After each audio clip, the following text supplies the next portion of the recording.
Hello guys, in this video I'm going to show you how to export your data in the Brilliant application. The first thing you need to do is enter the app. After you are done with that and you are in the home page, you should look at the bottom of your right corner and there you will find the more option. Press on it.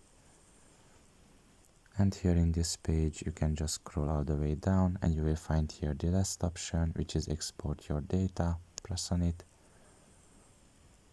And here you can just press on download your data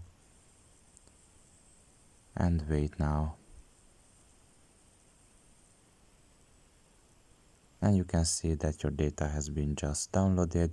You can find it in your download section in your phone basically, and you can just click on it and check it out.